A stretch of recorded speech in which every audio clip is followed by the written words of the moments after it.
Nagsalita na po si PBBM mga kababayan sa pag-surrender ni Kibuloy sa ating otoridad at anya, "Oh, this is our best." Ito na daw ang best ang kanyang law enforcement mga kababayan. Na talagang nahuli nila si Kibuloy dahil hindi po naniniwala daw ito si PBBM mga kababayan na sumurrender talaga ng kusang loob. Pinapalabas si PBBM mga kababayan na corner at napilitan na lang sumurrender. At anya mga kababayan, no special treatment dito kay Kibuloy. At inuulit niya na wala ni isang pulis na nagdala ng baril at walang namatay sa ginawa nilang ito sa pagtugis kay Kibuloy. Inulit talaga niya mga kababayan ang pagbubudol na naman. Gayon pa man, proud na proud si PBBM dahil hawak na nila si Kibuloy. Panoorin niyo po. There is no special treatment. Napilitan siyang lumabas dahil malapit na ang pulis sa kanya. Napilitan daw dahil malapit na ang pulis sa kanya. Wala namang nasaktan na, wala namang namatay, Walang namatay?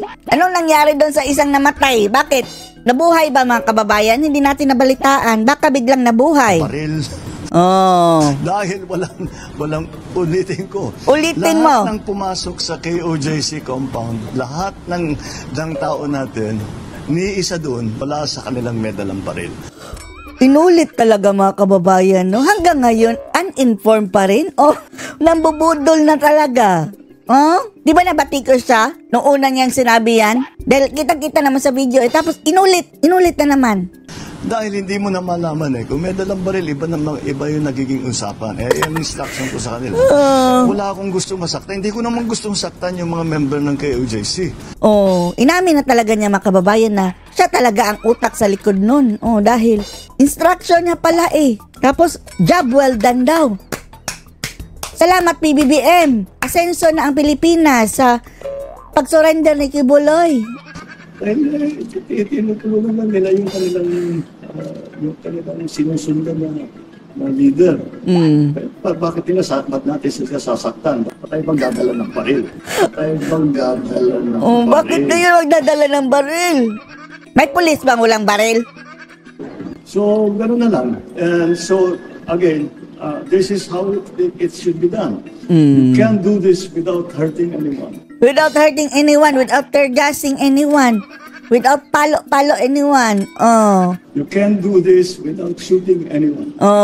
Without violating human rights. Freedom to religion. Freedom to education. Ang daming niyurakan para mahuli lang si Kibuloy na as if kung madakip nila si Kibuloy, uunlad na tayo.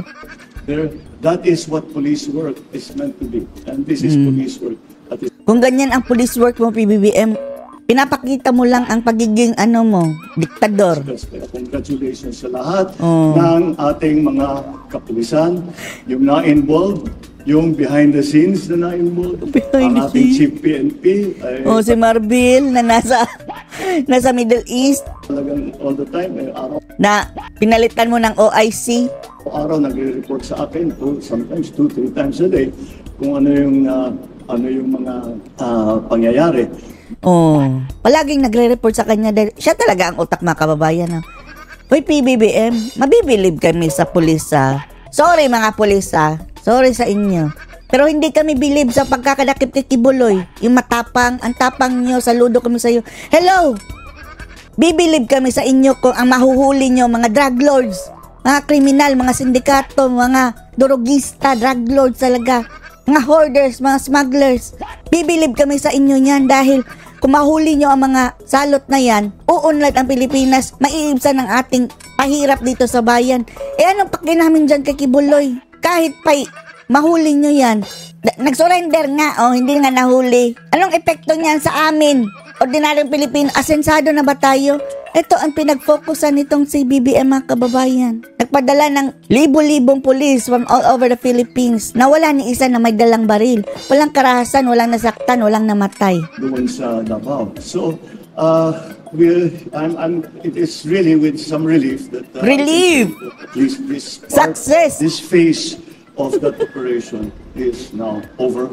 And we now leave it, mayaman na Pilipinas. Mr. Kibuloy to the judiciary, to the Achievement, nahuli ko si Alice Guo, nahuli ko si Kibuloy. judicial system. Ang mga drug lords, no comment. Siyempre, papuntahin na na tama naman ang mangyayari na lahat ng kanyang karapatan, walang nasasagasaan sa karapatan niya. Natawa siya mga kababayan. Walang masasagasaan sa mga karapatan niya. As if na wala silang sinasagasaan mga karapatan nung pagsagawa nila ng raid. Siege. Hindi nakapagsimba, hindi nakapag-aral.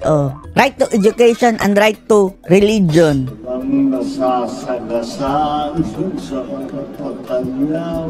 Walang nasasagasaan sa karapatan niya. Natawa pa mga kababayan, Pero ganyan pang tingnan niyo ang bunganga mga kababayan, Wala namang ibabaliwala sa kanyang kahilingan, kung ano man yun. But again, there is no special treatment. No Who is a very special prominent treatment. person, we actually, Sa'yo din, PBBM, we are looking forward na pagbaba mo sa pwesto, no special treatment din sa'yo. hindi na, kung kahit na may magsabi na gawin natin special treatment, hindi namin alam gawin yun eh. We don't know how much special treatment is. So we will treat him like any other arrested person. Akala natin sasabihin kriminal. Akusado pa lang. And we respect his rights. We will go through the process. The process will be transparent. Everyone who is involved will be accountable. And we will demonstrate once again to the world that our judicial system in the Philippines is active. Lalo tayong madidiin yan sa ICC dahil abusado abuse of power ang nangyayari mga kababayan. Vibrant and is working well. Right? Official authority.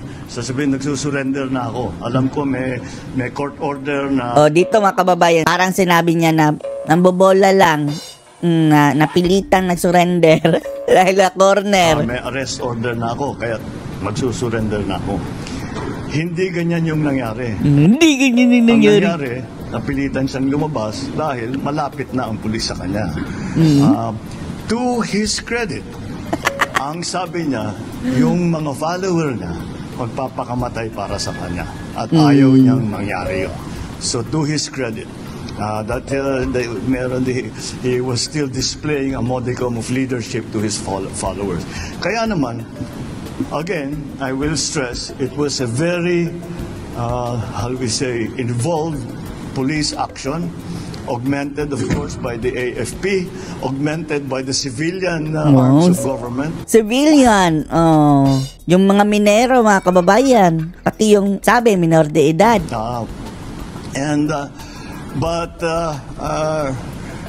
It was, once again, it was really through the efforts of what our policemen did. And once again, I stress that kung merong mang nasaktan, ay may galos lamang. May Galos sugat lamang. Walang sinipa, walang tinergas. Major injuries were sa tulakan, sa girian. Ngunit wala namang nasaktan wala namang namatay. Walang namatay. Nabuhay ba yung namatay? Sinungaling. Walang nabaril. Walang nabaril dahil wala dang baril. Dahil walang ulitin ko. Lahat ng pumasok sa KOJC compound, lahat ng tao natin, ni isa doon, wala sa kanilang medalang baril. Ay nako. Sige. Ano masasabi nyo dito mga kababayan na ating presidente nagyabang na? Accomplishment niya. Asensado na ba kayo dahil hawak na nila si Kibuloy? Uunlad na ba ang Pilipinas? Magiging parang Amerika na ba tayo? Post your comments below.